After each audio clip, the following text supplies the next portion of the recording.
जो पुत्र अपने माता पिता की सेवा नहीं कर सकता वो कुछ नहीं कर सकता अपने ज़िंदगी में, चाहे जितनी भी वो आस लगा के बैठा रहे, कुछ करता रहे, बट वो ज़िंदगी में कुछ नहीं कर सकता है। एक बेटे की आस लेके माता पिता क्यों चलते हैं? अगर जब बेटा नहीं होता है तो देखते हैं कि फैमिली मतलब उस पे रहती है कि मेरे बेटा नहीं है, बेटा नहीं है। एक बेटे की आस पे क्यों रहते हैं? इसलिए रहते हैं ना, ताकि मेरा मतलब मेरी फैमिली आगे बढ़े, मेरा बेटा मेरे उस अवस्था पे साथ दे, जब मैं वृद्धावस्था पे हो जाऊं तो मेरा साथ दे। तो अगर बेटा उस वक्त साथ नहीं देता, घर का सपोर्ट नहीं करता, तो बेटा किसी काम का नहीं।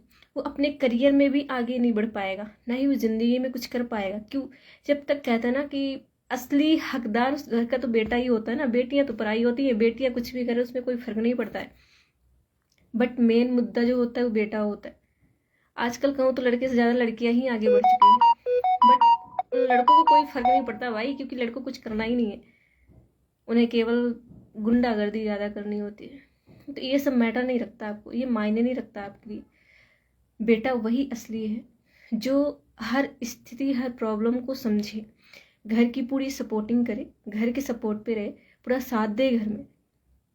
अगर आप दुनियादारी का साथ दे रहे हो ना, दूसरों का साथ दे रहे हो, दूसरों के साथ कर रहे हो, दूसरों की हेल्प कर रहे हो, अपने घर पे अगर तुम कुछ नहीं कर रहे हो तो उससे तुम्हारा कोई फर्क पड़ने वाला नहीं है।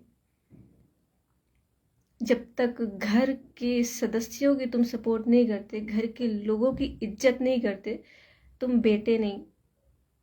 मैं ज़्यादा कुछ बोल नहीं सकती, बट आप लोग खुद ही समझ जाओगे कि क्या हो।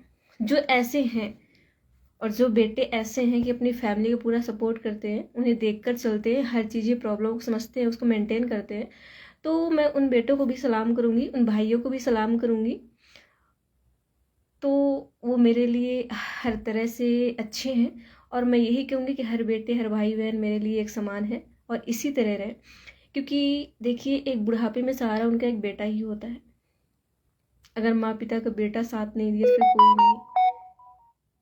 एक संतान को जन्म देना मतलब यही है ना कि हमारे इस वक्त तुम मतलब जब वो अपने कार्य करने योग्य होते तुम तो सपोर्ट करते नहीं, तुम तो साथ देते नहीं, बट जब वृद्धावस्था में तुम उनके साथ नहीं रहोगे, तुम्हारे यहाँ जन्म लेने रहने से कोई मतलब नहीं है। क्योंकि सबसे बड़े जो बुजुर्ग होते हैं ना, तो भगवान से भी बढ़कर वो होते हैं। और जो अगर तुम उनके सपोर्ट में नहीं रहोगे, उनका साथ नहीं दोगे, उनकी बातें नहीं मानोगे, तुम कुछ नहीं हो। ये असल सत्य है, ये आपके गीता में भी लिखा गया है। इसलिए तो हमें ज़िंदगी में जितना सपोर्ट तुम बाहर करते हो ना, जितना सपोर्ट तुम दूसरे इंसान की करते हो, अपने घर में भी उतनी ही कदर करो। तुम भगवान के चरणों में मत्था टेकोगे, और अगर घर की फैमिली, अपने माता पिता की बात नहीं मानोगे, तुम किसी योग्य नहीं हो, भगवान भी तुम्हें माफ़ नहीं करेगा। क्योंकि कहते हैं ना कि अगर बेटा साथ नहीं देता तो फिर किसी काम का वो बेटा नहीं है। चाहे घर पे रहे, चाहे घाट पे रहे, कोई फर्क नहीं पड़ता है। घर का सहारा बनो, साथ दो। जब तक तुम्हारे सर पे ना माँ पिता का आशीर्वाद नहीं होगा, तुम कुछ नहीं कर पाओगे। लाख कोशिश कर लो, कुछ नहीं कर पाओगे। इसलिए मैं ये कुछ लाइव आज